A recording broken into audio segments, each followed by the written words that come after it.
The dust devil spun across the parched earth like a ghost dancing on its own grave, and through it rode a man who looked like he had crawled out of hell itself, just to see if the world above was any kinder.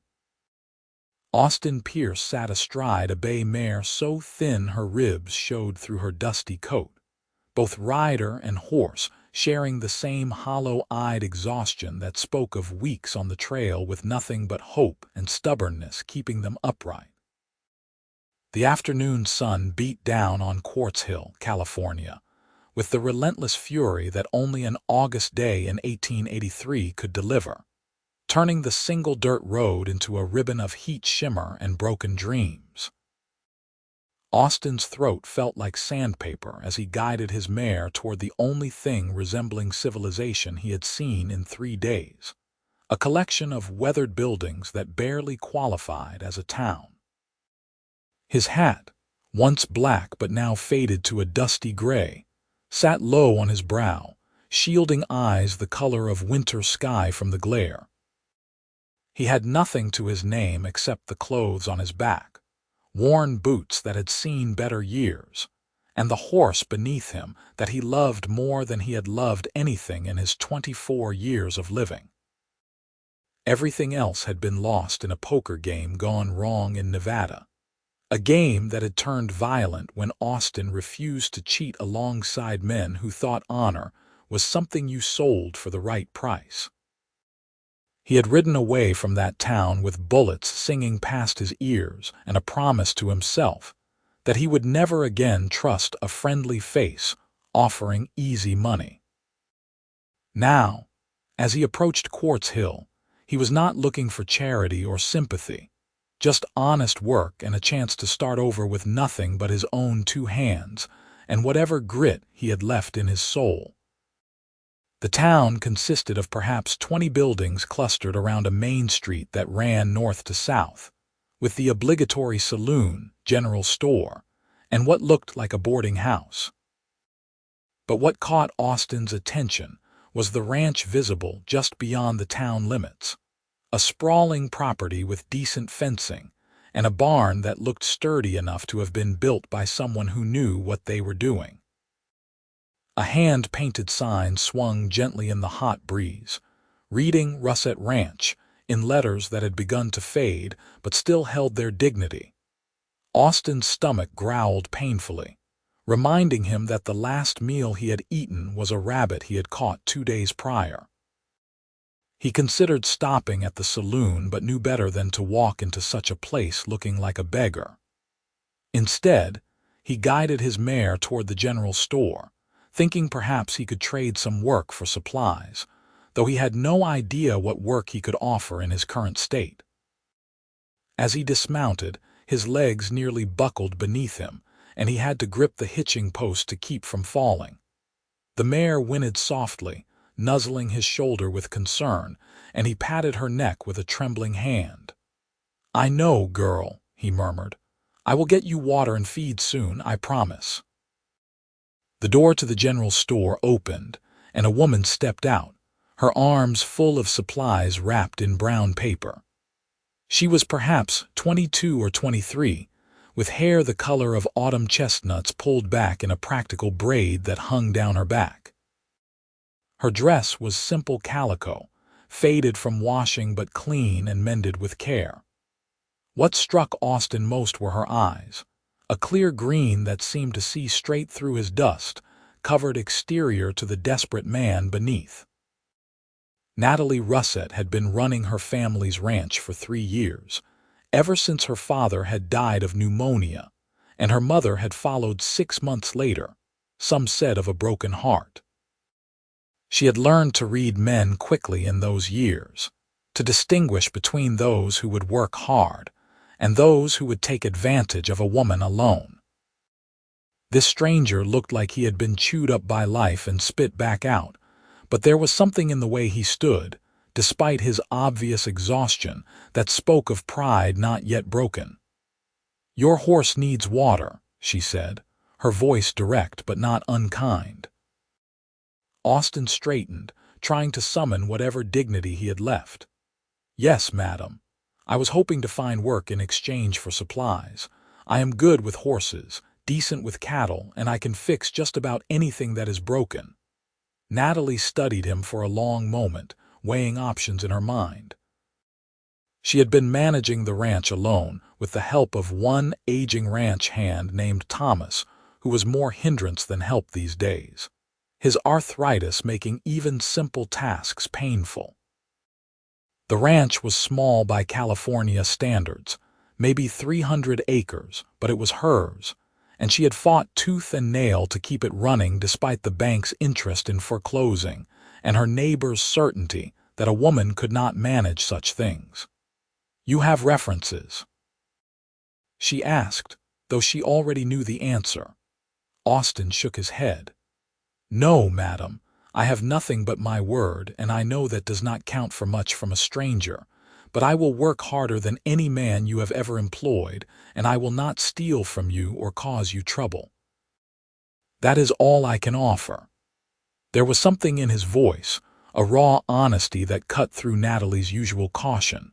She had turned away a dozen men in the past year, sensing dishonesty or laziness or worse in their eyes. This man looked half dead on his feet, but his eyes were clear and met hers without flinching. "The pay is $30 a month plus meals and a bed in the bunkhouse," she said, making a decision that surprised even herself. "I need fence repaired on the south pasture, the barn roof patched before winter, and help with the cattle. I have got 70 head that need moving to better grazing land. If you cannot do the work, or if I find you are not honest, you leave immediately. Understood?" Austin felt something unclench in his chest, a knot of fear and desperation he had been carrying for weeks. "Yes, madam, understood, thank you. I will not let you down." "We will see about that," Natalie said, though her tone had softened slightly. "Get your horse to the barn. There is a water trough and feed in the bins. Thomas will show you the bunkhouse. We eat supper at 6. Do not be late." She walked past him toward a wagon hitched in front of the store, and Austin noticed for the first time how she moved with the confident stride of someone accustomed to hard work. There was no affectation in her manner, no attempt to seem anything other than what she was, a rancher doing what needed to be done. Austin led his mare toward the barn, each step feeling lighter than the last despite his exhaustion. The barn was well maintained, with stalls for a dozen horses and a hayloft that smelled of sweet dried grass. He found the water trough and let his mare drink deeply, while he filled a feed bag with oats, more generous than he probably should have been, but unable to deny her after all she had endured. "You must be the new hand." Austin turned to find an older man, perhaps 60, with a weathered face and kind eyes watching him from the doorway. He walked with a pronounced limp, favoring his right leg. "Austin Pierce," he said, extending his hand. "Thomas Crawford. Been working for the Russet family since Natalie was knee-high to a grasshopper." The old man shook his hand with a grip that was still surprisingly strong. "She is a good woman, fair and honest, works harder than any 2 men I have known, but she does not suffer fools or laziness." "I am neither," Austin said quietly. Thomas studied him for a moment, then nodded. "I believe you. Come on, I will show you where you will be sleeping. Bunkhouse is not much, but it is dry and the mattress is better than the ground." The bunkhouse was a simple structure with 4 bunks, though only one showed signs of recent use. Austin claimed the bunk farthest from the door, dropping his meager belongings onto the thin mattress. There was a wash basin with a cracked mirror above it, and he took a moment to splash water on his face, watching the dust run off in muddy rivulets. "Miss Russet's father built this place from nothing," Thomas said, settling onto his own bunk with a grateful sigh. "Started with 10 acres and a dream. By the time he died, he had 300 acres and a herd of 100 cattle, but the drought last year hit hard, and Natalie had to sell off 30 head just to pay the bank. She has been struggling to build it back up ever since." She runs this place alone." Austin asked, surprised. "Alone except for me, and I am not much use anymore. My hands shake too bad for precision work, and my leg gives out more often than not." Thomas's voice carried a note of frustration. "She needs help, real help. That is why she hired you, even though I could tell she was not entirely sure about it." Austin sat down on his bunk, feeling the exhaustion of weeks on the trail catching up to him. "I will earn her trust," he said, "starting tomorrow." "You will start tonight," Thomas corrected. "There is always work to be done on a ranch. But first, you best clean yourself up proper for supper. Natalie keeps a clean table, and she expects the same from her hands." Austin used the wash basin to scrub away as much trail dust as he could manage, wishing he had clean clothes to change into. His shirt was more patches than original fabric, and his trousers had holes in both knees. But they were all he had, so he did his best to brush them clean and headed toward the main house when Thomas indicated it was time. The ranch house was a solid structure built of wood with a covered porch that wrapped around two sides. Smoke rose from the chimney, carrying the scent of cooking meat that made Austin's stomach clench with hunger. He followed Thomas through the front door into a main room that served as both kitchen and living area, furnished simply but with obvious care. Natalie stood at the stove, stirring something in a large pot. She had changed into a different dress, this one a dark blue that brought out the green in her eyes. Her hair was still braided, but a few loose strands curled around her face from the heat of cooking. "Wash your hands," she said without turning around. "There is soap by the basin." Austin did as instructed, scrubbing his hands thoroughly while Thomas settled into a chair at the rough-hewn table. The table was set for three, with mismatched plates and cutlery that showed signs of long use but were scrupulously clean.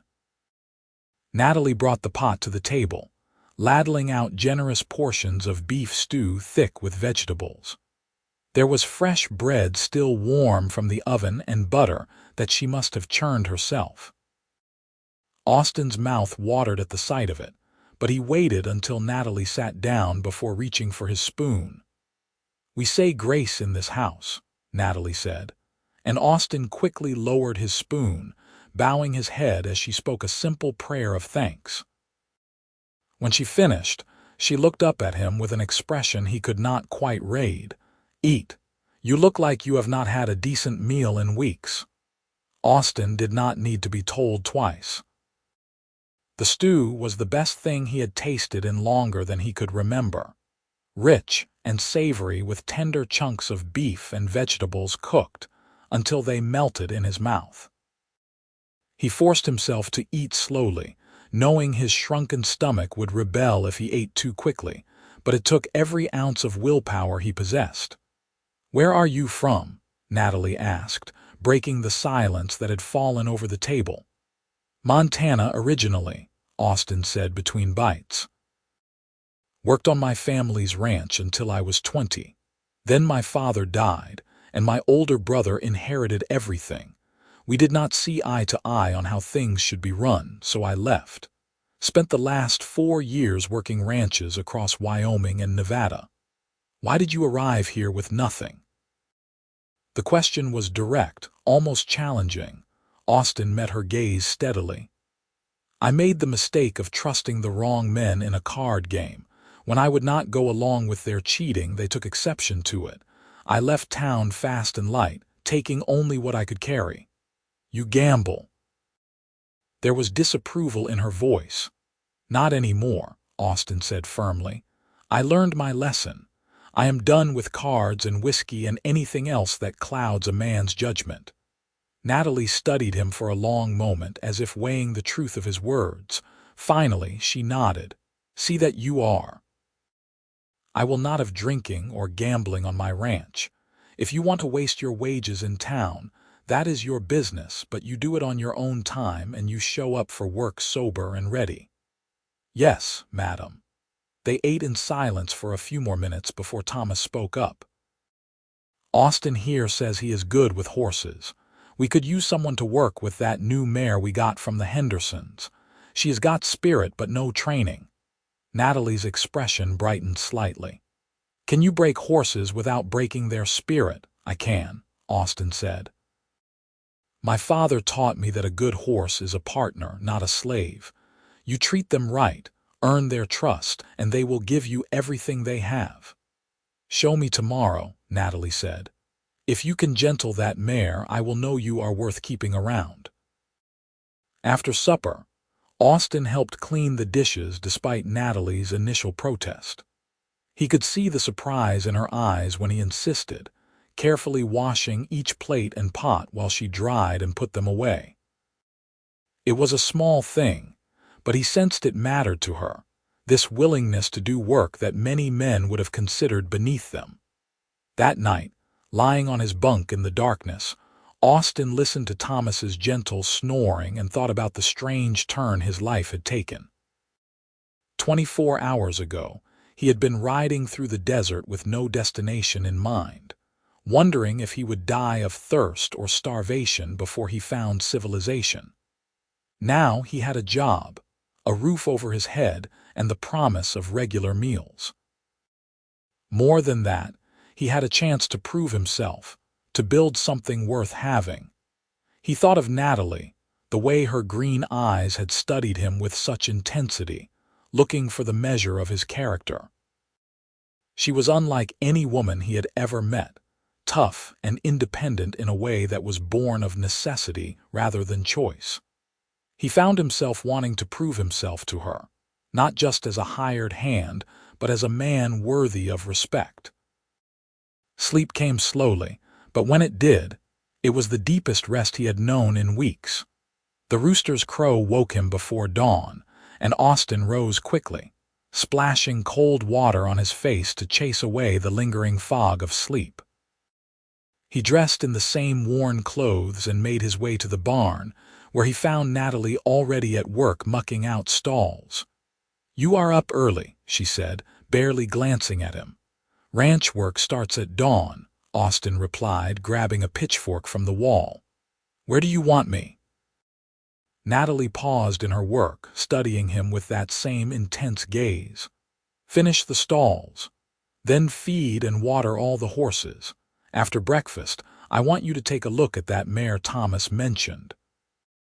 They worked in comfortable silence, the only sounds the scrape of pitchforks against wood and the gentle whickering of horses. Austin found a rhythm to the work, his muscles remembering the familiar motions despite weeks of disuse. He was aware of Natalie working nearby, the efficient way she moved through her tasks, never wasting a motion or a moment. When the stalls were clean and the horses fed, they walked back to the house together through the pearl-gray light of early morning. The air was already warming, promising another scorching day, but there was something peaceful about this hour before the heat became oppressive. Breakfast was flapjacks with syrup and bacon, simple but plentiful. Thomas joined them, moving stiffly as his joints protested the cool morning air. "That south fence is not going to wait much longer," Thomas said to Natalie. "I saw 2 posts down when I rode out yesterday. Cattle could wander off if we do not fix it soon." "Austin can handle it after he works with the mare," Natalie said, her tone brooking no argument. "I need that fence solid before we move the herd." After breakfast, Natalie led Austin to a corral behind the barn where a young mare paced nervously, her coat a beautiful dappled gray that shone silver in the morning light. She was perhaps 3 years old with good lines and strong legs, but her eyes rolled white with fear when Austin approached the fence. "The Hendersons could not do anything with her," Natalie explained. "They tried to break her the hard way, all ropes and force, made her mean and skittish. I traded 2 steers for her, thinking I could gentle her myself, but I have not had the time." Austin studied the mare carefully, noting the way she held herself, the tension in every line of her body. "She has been hurt," he said quietly. "Not just scared, but hurt." See the way she favors her left side. Someone hit her, probably with a crop or a stick. Natalie's jaw tightened. The Hendersons swore they never harmed her. Maybe they did not, Austin said, but someone did.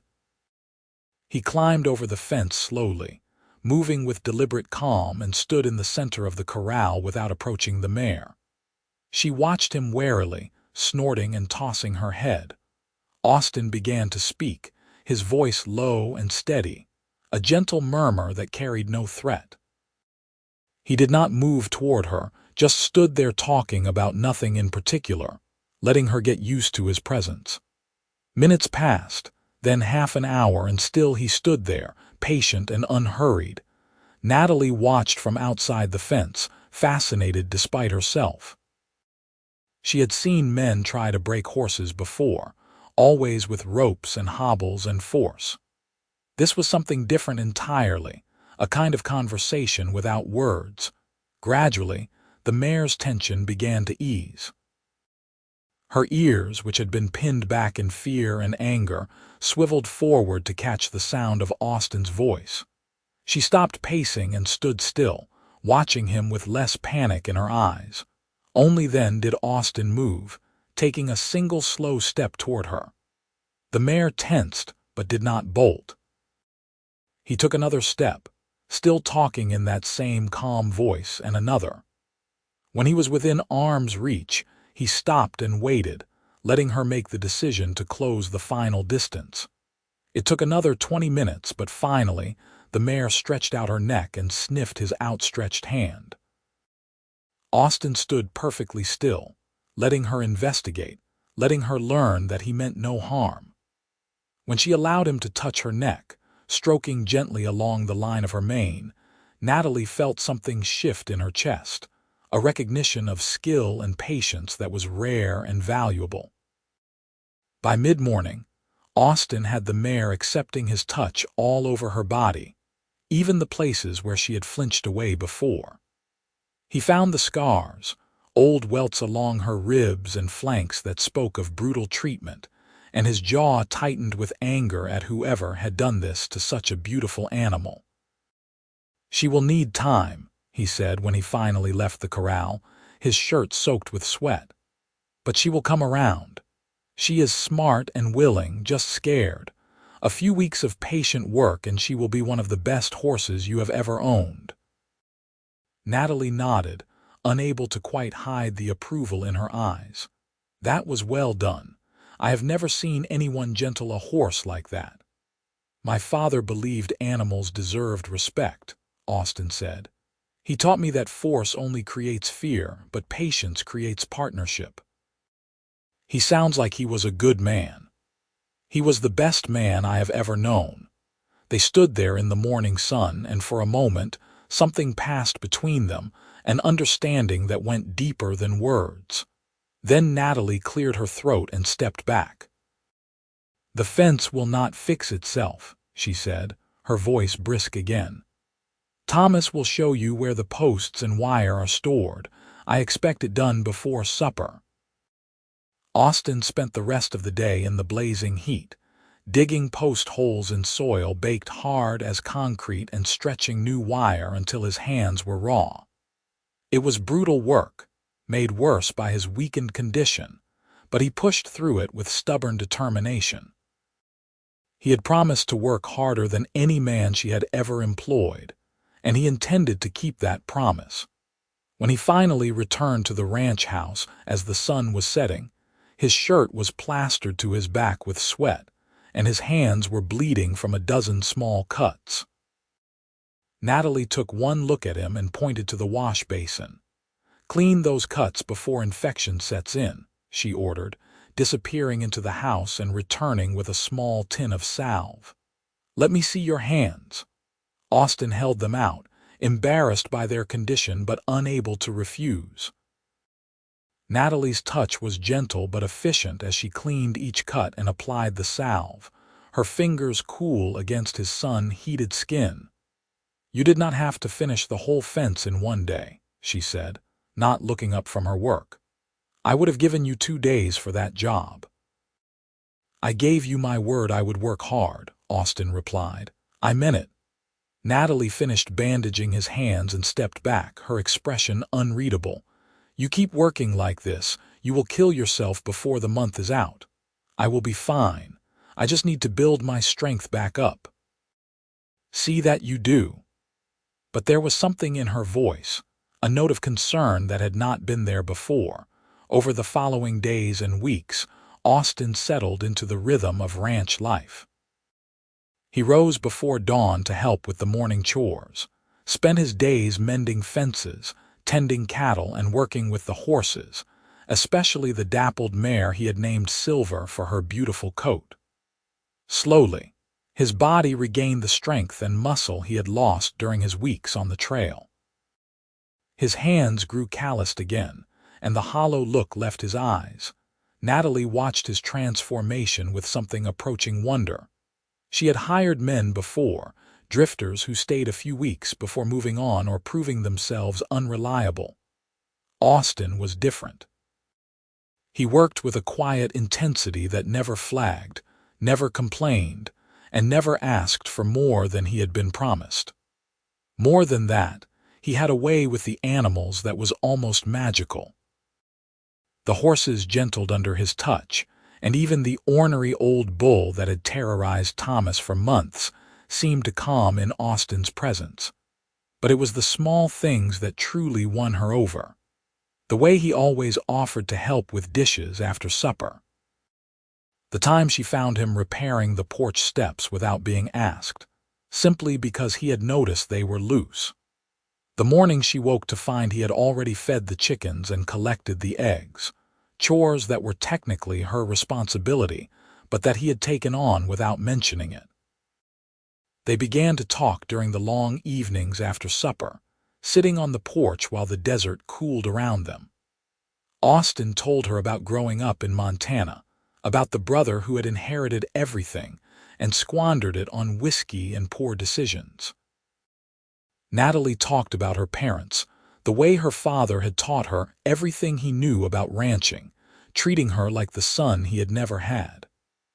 How her mother had been a gentle woman, bookish and quiet, who had loved the ranch but never quite fit into the harsh realities of frontier life. She used to read to me every night, Natalie said one evening, her voice soft with memory. Poetry mostly, and novels about far-off places. She always said that just because we lived in a hard place did not mean we had to let it make us hard inside. That is wise, Austin said. Your father taught you how to survive. Your mother taught you how to stay human while doing it. Natalie looked at him in surprise. That is exactly right. I have never thought of it that way, but you are right. As summer faded into September, the heat began to ease, and with it came the cattle drive Natalie had been planning. They needed to move the herd to the higher pastures before winter, a journey of 3 days that would require all hands on deck. Natalie hired 2 temporary hands from town, brothers named Jack and Samuel Morrison, who had worked cattle drives before. The drive was hard work, but Austin found himself enjoying it despite the long hours in the saddle and the constant vigilance required to keep the herd moving in the right direction. He rode point most of the time, with Silver beneath him proving every bit as capable as he had predicted she would become. The mare had transformed under his patient training, becoming responsive and eager to please. On the second night of the drive, they made camp in a small valley with good water and grass for the cattle. After supper, as the others settled in for the night, Austin volunteered to take the first watch. He was circling the herd on Silver, checking for any signs of restlessness, when Natalie rode up beside him on her own horse, a sturdy paint gelding named Jasper. You should be sleeping, he said. Tomorrow will be another long day. So should you, Natalie countered. But here we are. They rode in silence for a while, the only sounds the gentle lowing of cattle and the whisper of wind through the dry grass. The moon was nearly full, casting enough light to see by, turning the landscape into something ghostly and beautiful. "I want to thank you," Natalie said finally, "for everything you have done these past months. You have been exactly what this ranch needed." "I am the one who should be thanking you," Austin replied. "You gave me a chance when you had no reason to trust me. You gave me back my life." Natalie turned to look at him, and in the moonlight her eyes seemed to glow. "You earned everything you got. I did not give you anything except an opportunity. You did the rest." Something shifted in that moment, a recognition that had been building for weeks. Austin felt it in the way his heart began to beat faster, the way he could not quite look away from her face. He had been aware of Natalie as a woman from the beginning, of course, but he had kept those feelings locked down tight, knowing she was his employer, and he had no right to think of her as anything else.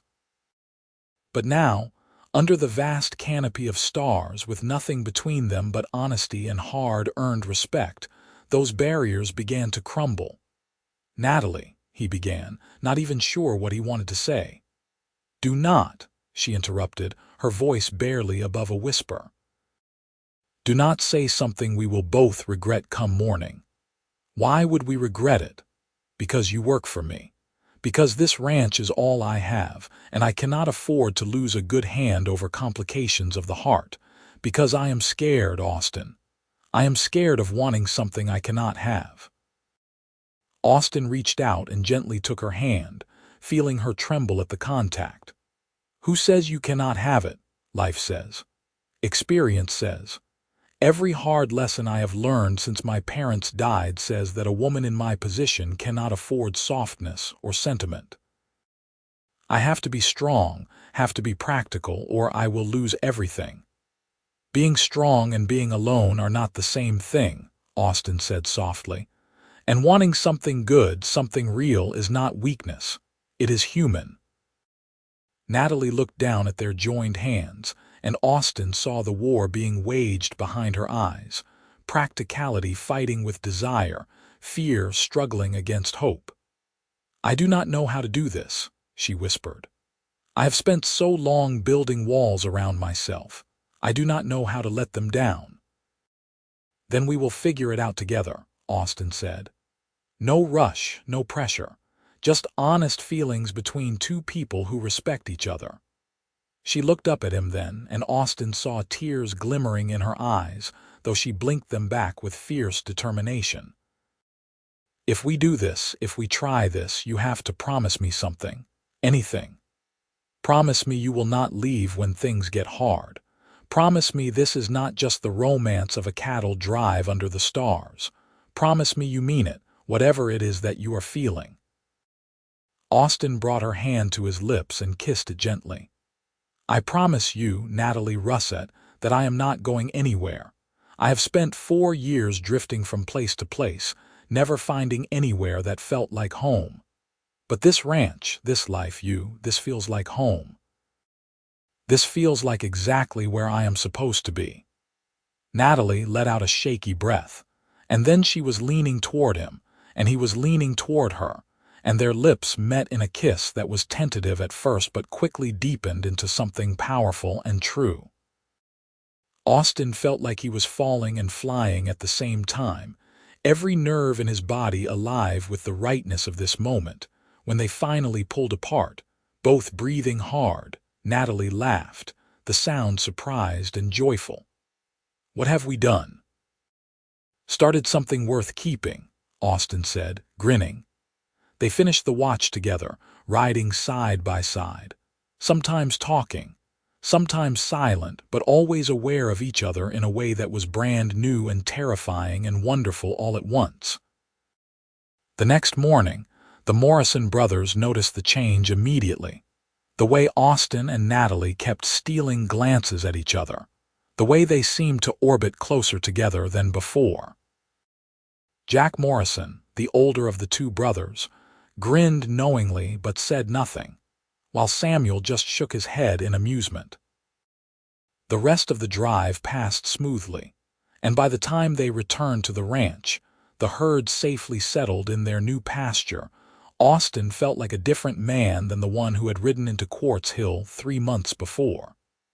He was stronger, healthier, happier than he had been in years. And he was in love, though he had not yet spoken those words aloud, not wanting to rush Natalie or push her faster than she was ready to go.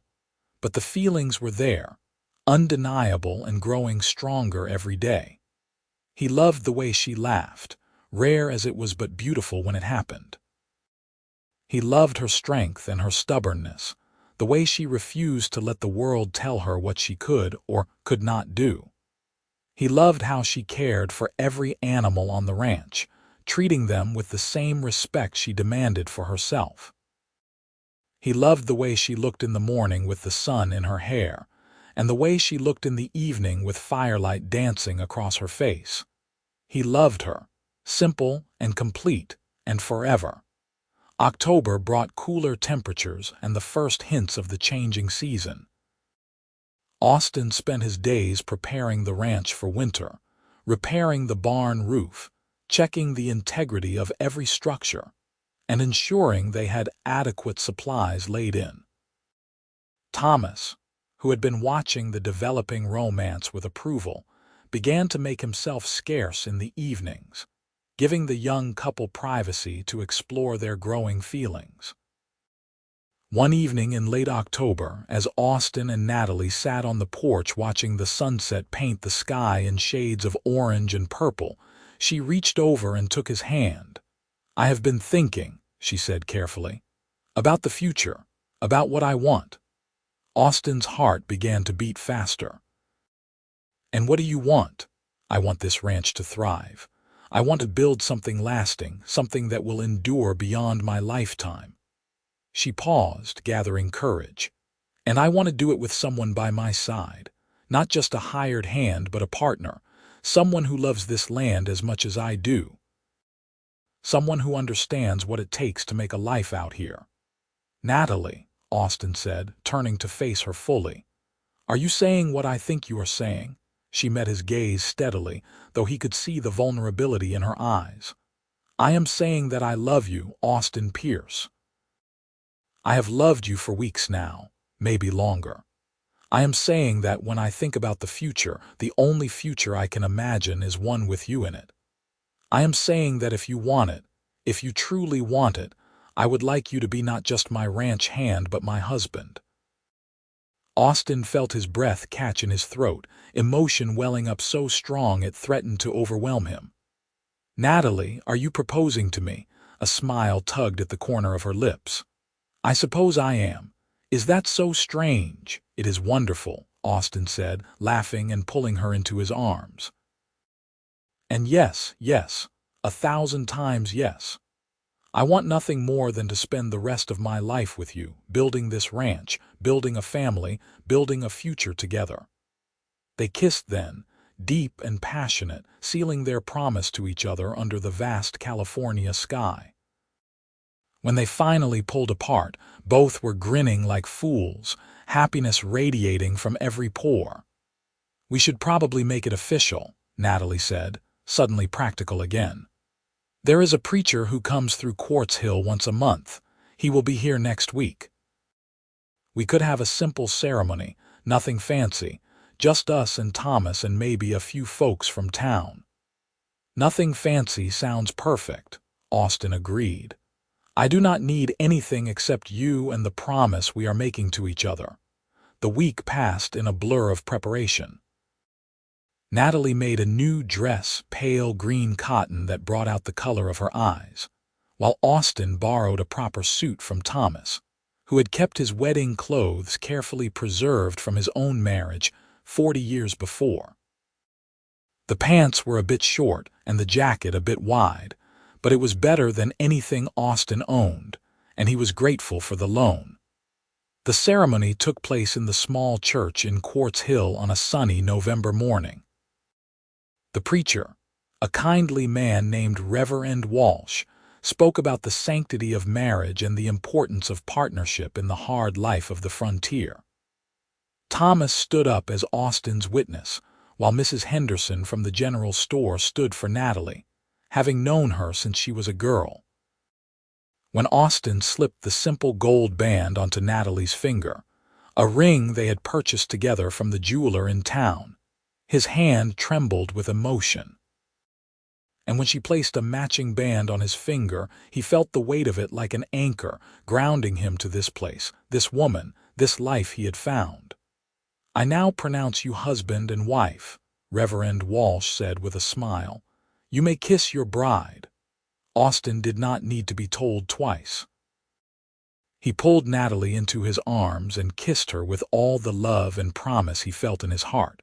And when the small gathering of well-wishers erupted in applause, he felt like the luckiest man alive. They held a small celebration at the ranch, with food that Natalie and Mrs. Henderson had prepared and music provided by Samuel Morrison on a fiddle he had brought. It was simple and joyful, filled with laughter and dancing, and the kind of happiness that comes from genuine affection rather than obligation.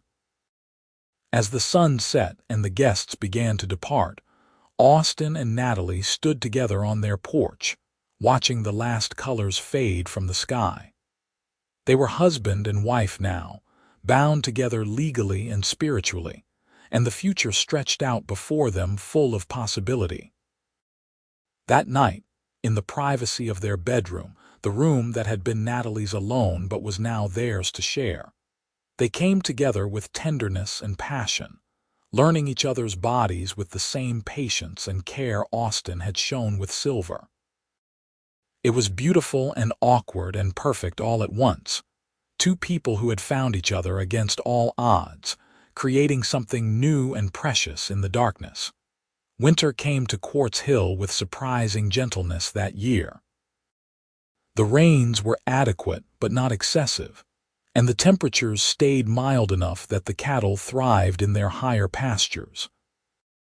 Austin and Natalie fell into an easy partnership, working side by side during the day and retreating to each other's arms at night, building not just a ranch but a marriage based on mutual respect, hard work, and deepening love.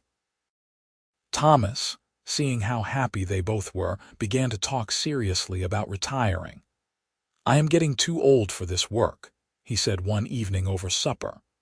"My bones ache in the morning and I move slower every year. It is time I admitted I am more burden than help." "You will always have a place here," Natalie said firmly. "This is your home as much as it is ours." "I appreciate that," Thomas said. "But I have been thinking about moving to town, maybe getting a small place where I can sit on the porch and watch the world go by without feeling guilty about not working. My sister has a boarding house in San Francisco.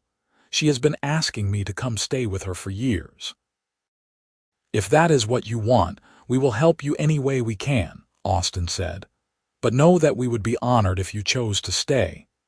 In the end, Thomas decided to move to San Francisco in the spring, though he promised to visit often. His departure, when it came in April, was bittersweet.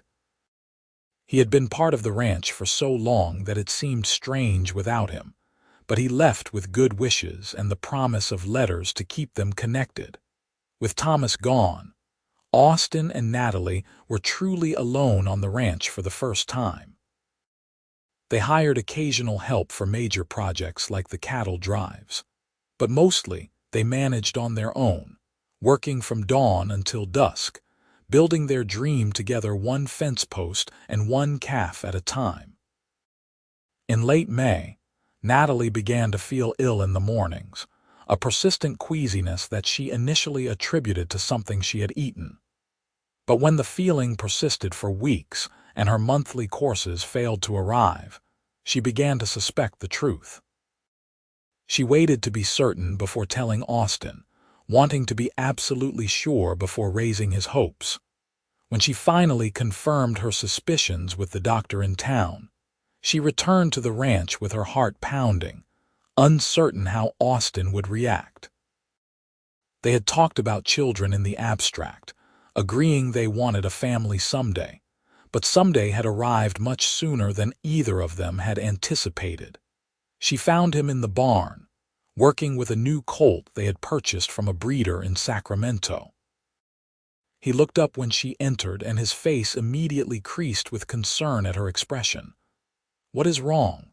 Are you all right?" "I am fine," Natalie said, moving closer to him. "Better than fine, actually. Austin, I am pregnant. We are going to have a baby." For a moment, Austin just stared at her, the words not quite processing. Then his face split into the widest grin she had ever seen, and he let out a whoop of joy that startled the colt and sent it skittering to the far corner of its stall. "A baby," he said, laughing and picking her up to spin her around. "We are going to have a baby." "Yes," Natalie said, laughing with him, caught up in his joy. "The doctor says it will be born in late December or early January." Austin set her down carefully, as if she had suddenly become fragile, and placed his hand gently on her still flat stomach. "A baby," he repeated, his voice full of wonder. "Our baby." "Are you happy?" Natalie asked, though she could see the answer written all over his face. "Happy does not begin to cover it," Austin said, pulling her close. "I am ecstatic. I am terrified. I am grateful beyond words. I love you so much, Natalie, and I am going to love this baby just as much." The months of Natalie's pregnancy passed with a strange mixture of normalcy and anticipation. She continued to work on the ranch as long as she was able, refusing to be treated like an invalid despite Austin's increasingly protective instincts. By September, however, she had to admit that the physical demands of ranch work were becoming too much, and she reluctantly allowed Austin to take over most of the heavy labor.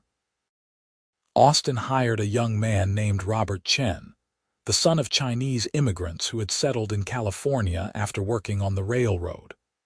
Robert was 19, hardworking, and eager to learn, and he quickly proved himself to be a valuable addition to the ranch.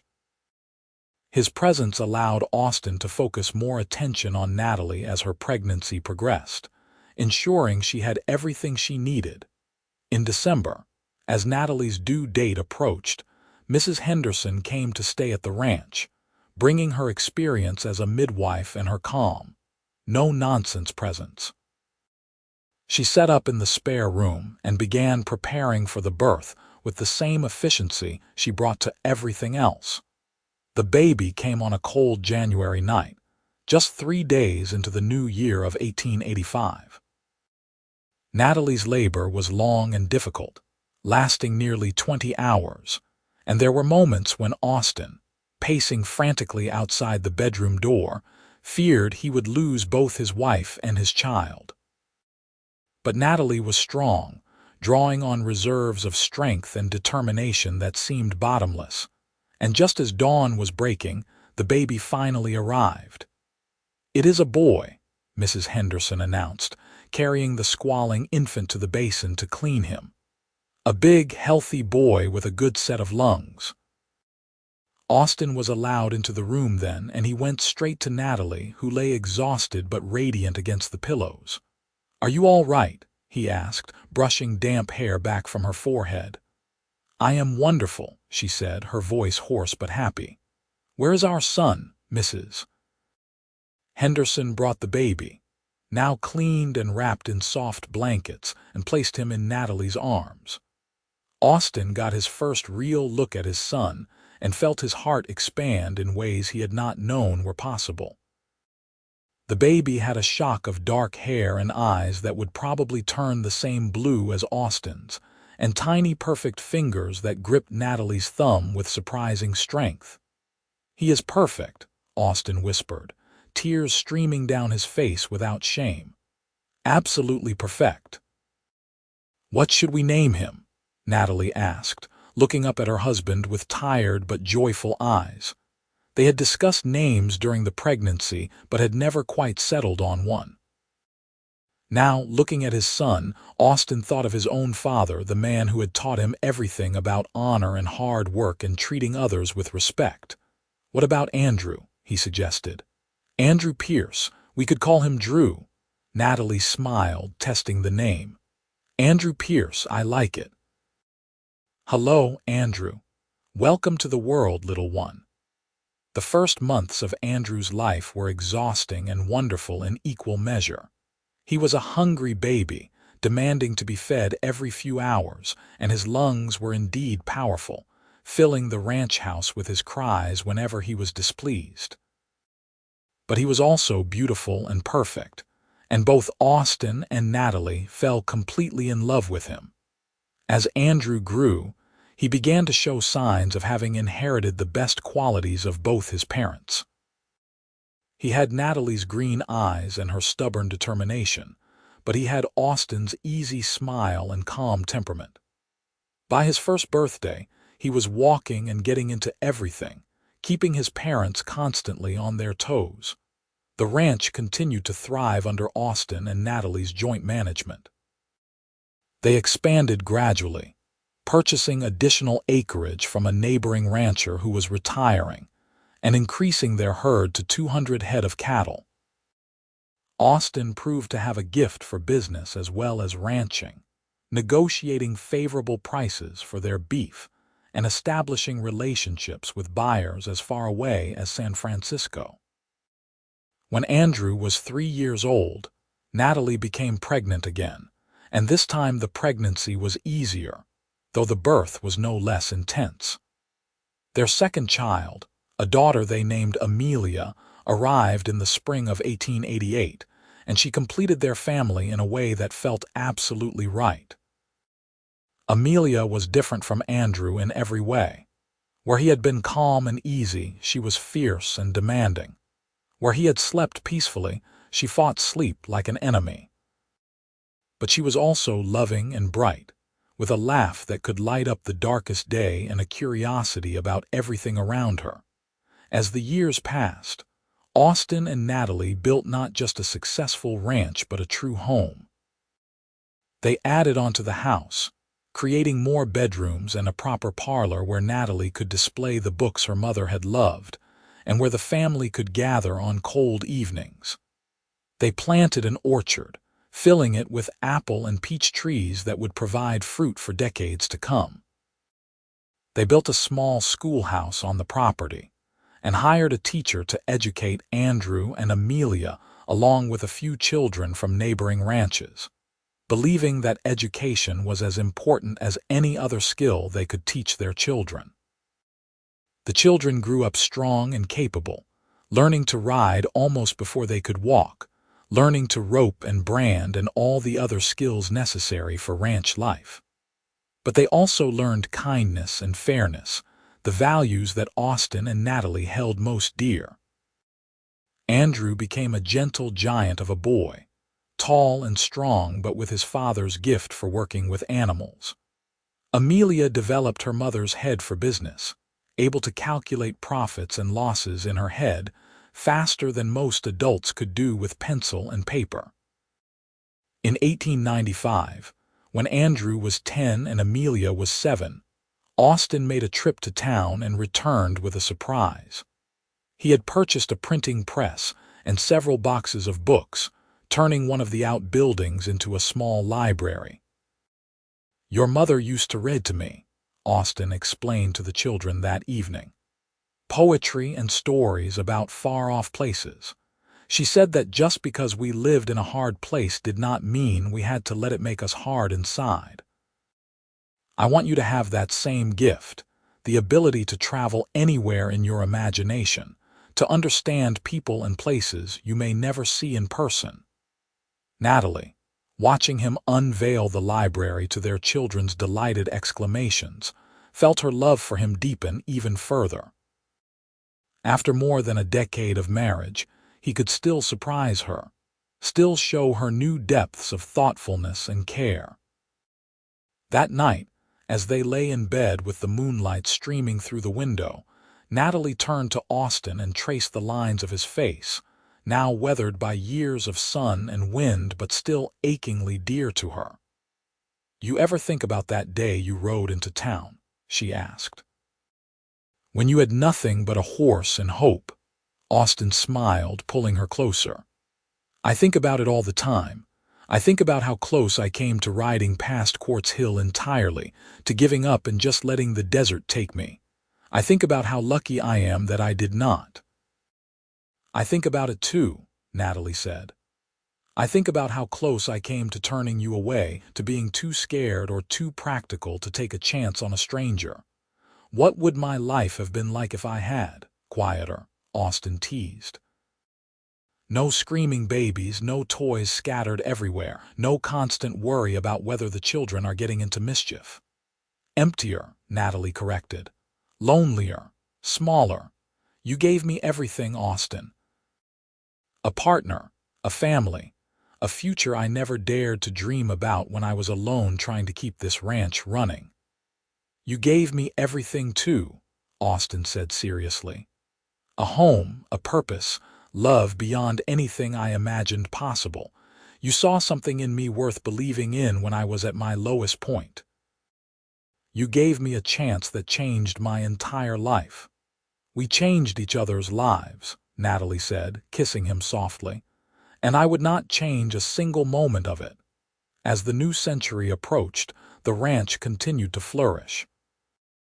Austin and Natalie were now considered pillars of the community, respected for their fair dealings and their dedication to the land and the people around them. They had weathered droughts and floods, economic downturns and personal challenges, always facing them together, always stronger for the partnership they had built. Andrew, now 15, was talking seriously about studying veterinary medicine, inspired by his father's gift with animals, but wanting to expand that knowledge through formal education. Natalie and Austin supported his dreams, even though it meant he would have to leave the ranch to attend university in San Francisco. Amelia, 12 and already showing signs of the beauty and intelligence she would carry into adulthood, had announced her intention to become a lawyer. A bold ambition for a young woman at the turn of the century, but one her parents encouraged wholeheartedly. The world is changing, Natalie said when some of their neighbors expressed shock at Amelia's plans. Women are finding new ways to contribute, new ways to make their mark. Why should my daughter be limited by what was possible in my generation? On a warm evening in June of 1899, the family gathered on the porch to watch the sunset, a tradition they had maintained since the children were small. Andrew sat on the steps with a book about animal anatomy, occasionally looking up to ask questions. Amelia was helping her mother shell peas for tomorrow's supper, chattering about a case she had read about in the newspaper where a woman had successfully argued before the Supreme Court.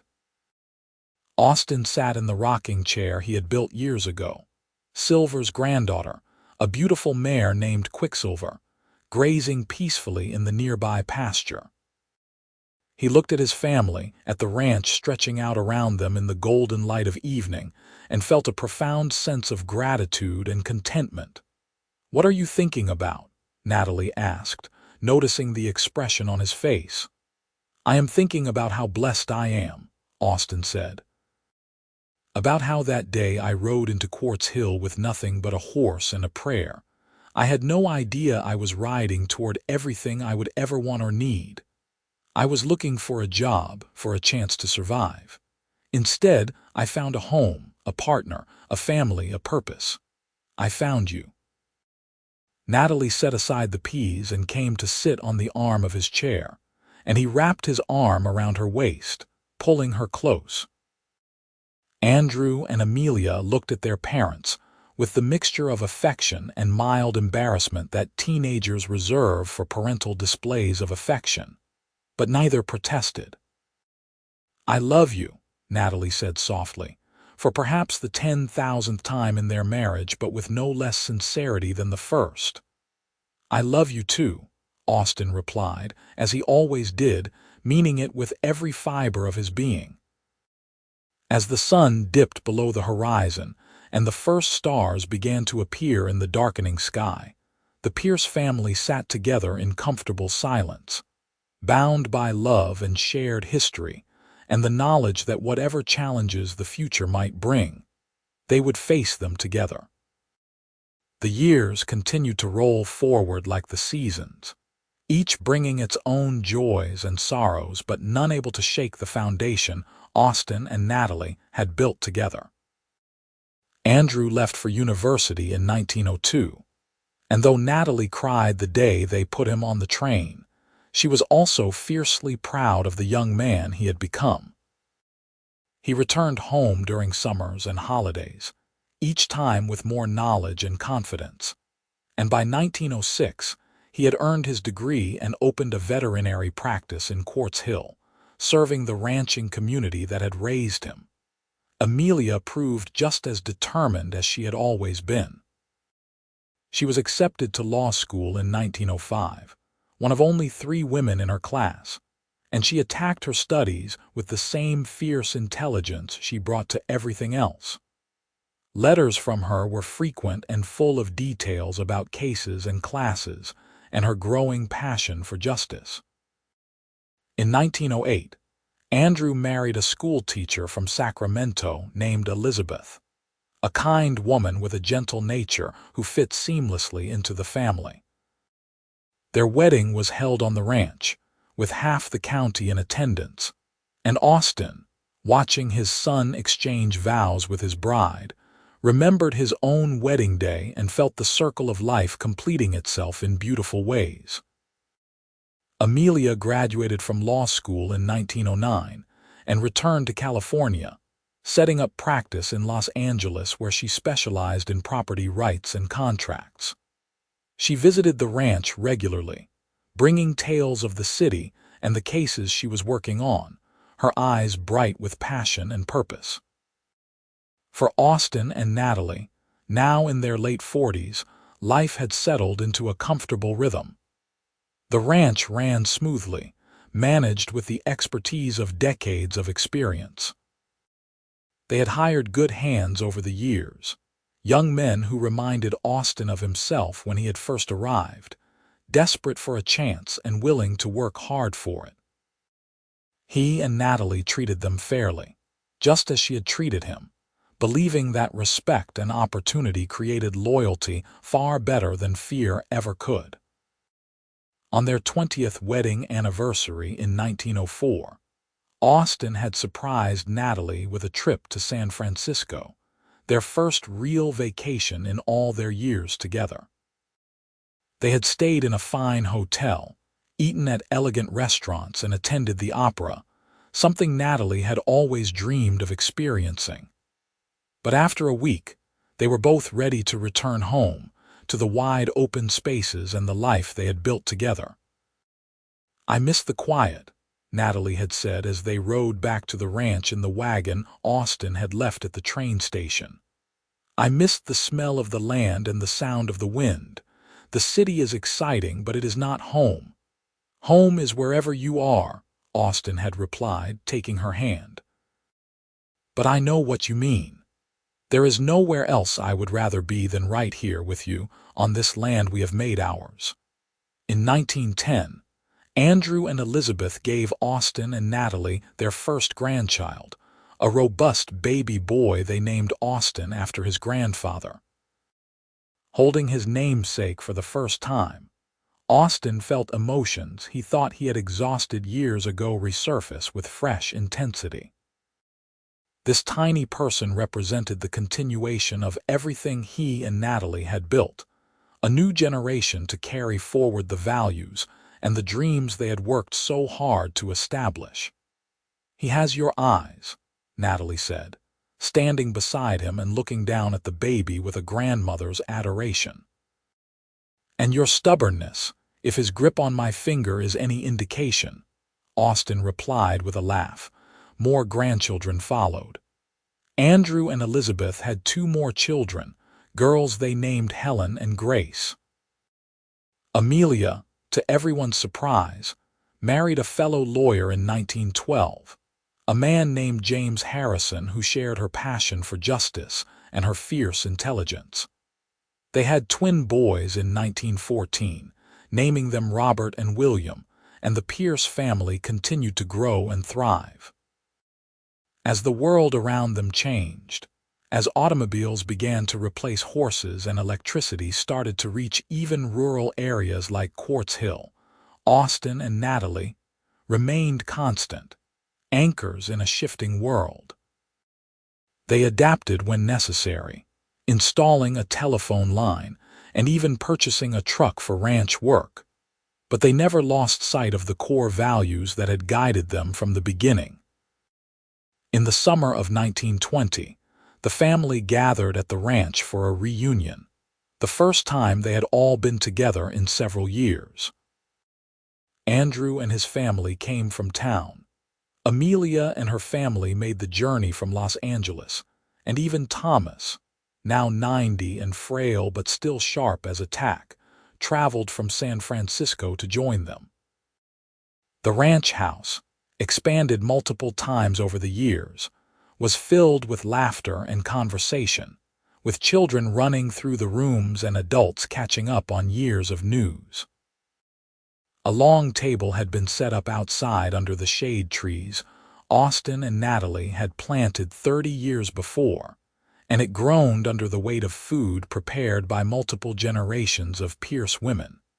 As the evening approached and the family settled in for supper, Austin stood to offer a toast. At 61, he was still strong and capable, his hair now silver but his blue eyes as clear as ever.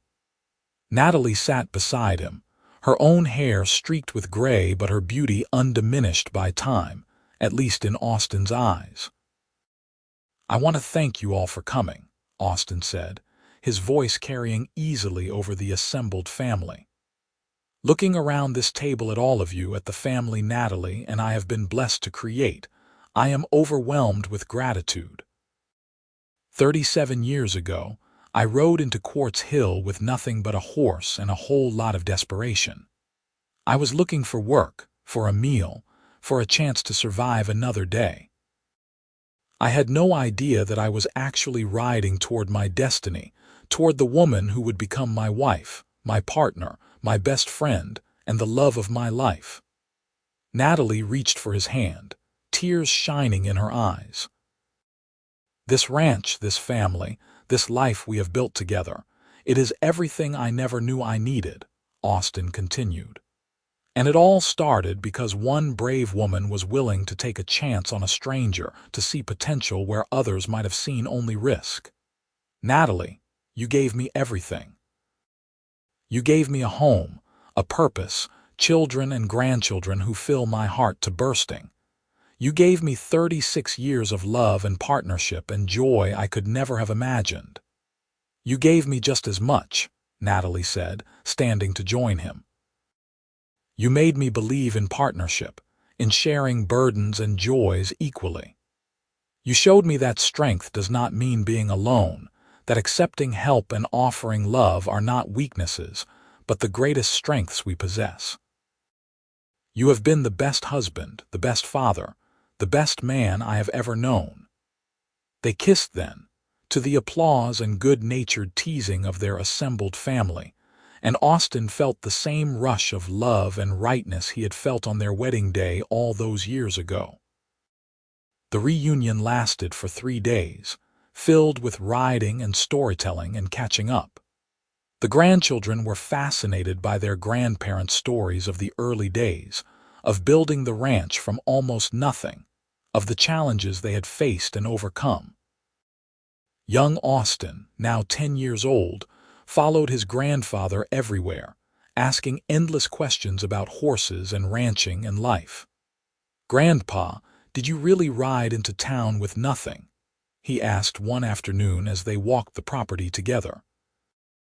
"Nothing but my horse and my hope," Austin confirmed. "I was at the end of my rope, thought I might not make it another week, but your grandmother saw something in me worth saving and she gave me a chance to prove myself." "Were you scared, terrified?" Austin admitted. "But sometimes being scared is just a sign that you are doing something important, something that matters. The key is not to let the fear stop you from trying." "I want to be like you when I grow up," young Austin said seriously, "brave and kind and good with horses." Austin knelt down to his grandson's level, placing a hand on his shoulder. "You can be anything you want to be, son. The world is changing, opening up in ways it never did for my generation. But whatever you choose to do, remember this. Treat people with respect, work hard, and never be afraid to accept help or offer love. Those are the things that matter, the things that will make you a good man regardless of what profession you choose." The reunion ended all too soon, and the family dispersed back to their various homes and lives. But the bonds had been strengthened, the connections renewed, and Austin and Natalie were left with the warm glow of knowing their family was healthy, happy, and thriving. As they settled back into their routine, now with more help from hired hands as they were less able to do the heavy work themselves, they found themselves reflecting more and more on the journey they had taken together. Evenings on the porch became times of reminiscence, sharing memories and marveling at how far they had come. "Do you have any regrets?" Natalie asked one evening, the question coming out of nowhere but somehow fitting the contemplative mood. Austin thought about it seriously, reviewing the decades of their life together. "I regret the years before I found you," he said finally. "The years I wasted drifting, never putting down roots, never building anything lasting. But from the moment I rode into Quartz Hill, from the moment you gave me that chance, I have not regretted a single day. Even the hard times, the losses, and the struggles, they were worth it because we faced them together." "I feel the same," Natalie said. "There were moments when I was terrified, when I thought I had made a mistake in trusting you, in opening my heart. But you proved me right every single day. You kept every promise you ever made to me, and you gave me a life richer and fuller than anything I could have built alone." "We built it together," Austin said, pulling her close. "That is what makes it special. Not what I did or what you did, but what we created together through partnership and love and sheer stubborn determination." The 1920s brought more changes to the world and to their corner of California. Quartz Hill grew from a small frontier town into a proper community with paved roads and electric lights. The ranch, now one of the most successful in the region, continued to thrive under the management Austin and Natalie had established, though they were increasingly content to let their hired hands and their son Andrew handle the day-to-day operations. In 1925, they celebrated their 40th wedding anniversary with another family reunion, this one even larger than the last as the grandchildren had grown and some had started families of their own. Austin and Natalie were now great-grandparents, a title that made them both laugh and shake their heads in wonder. "How did we get this old?" Natalie asked, watching a gaggle of great-grandchildren race across the yard. "We are not old," Austin protested. "We are seasoned. Like good leather or fine whiskey." Natalie laughed, the sound still as beautiful to Austin as it had been 40 years before. "You always know how to make me smile." As they entered their 70s, they slowed down considerably but never stopped completely. They still rode together when weather permitted, though now they took gentle paths rather than racing across the open range. They still worked in the gardens Natalie had cultivated over the decades, though they hired help for the heavy digging. They still sat on the porch every evening, holding hands and watching the sunset paint the sky in colors that never got old. In 1930, Austin woke one morning to find Natalie still asleep beside him, unusual for a woman who had always been an early riser. He touched her shoulder gently to wake her and felt a spike of fear when she did not immediately respond.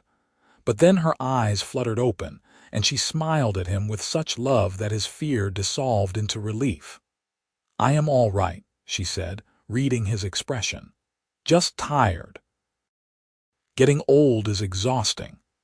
"Then rest," Austin said, brushing hair back from her forehead. The ranch will survive without us for a day.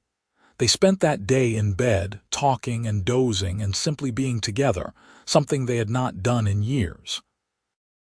It was peaceful and intimate, a reminder that even after 45 years of marriage, they still found comfort and joy in each other's presence. But age was catching up to them both, undeniable and relentless. Austin developed arthritis that made his hands ache, and Natalie's heart began to show signs of weakness. Their children urged them to move to town, to live with Andrew and Elizabeth where they could be cared for more easily, but they refused. "This is our home," Natalie said firmly. "We built it together, and we will stay here as long as we are able." Andrew, understanding his mother's stubbornness because he had inherited it himself, arranged for a nurse to come to the ranch several times a week to check on them and help with anything they needed. It was a compromise that satisfied everyone, allowing Austin and Natalie to maintain their independence while ensuring they had help when necessary. On a warm evening in September of 1933, 50 years almost to the day after Austin had first ridden into Quartz Hill, he and Natalie sat on their porch watching the sunset. The ranch stretched out around them, prosperous and beautiful, a testament to decades of hard work and love. Their children and grandchildren were scattered across California, living good lives, raising families of their own, carrying forward the values Austin and Natalie had instilled in them.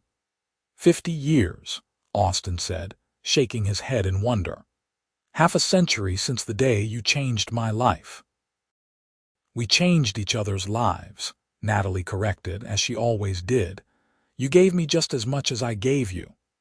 "I love you, Natalie Pierce," Austin said, the words as true and heartfelt as they had been the first time he spoke them.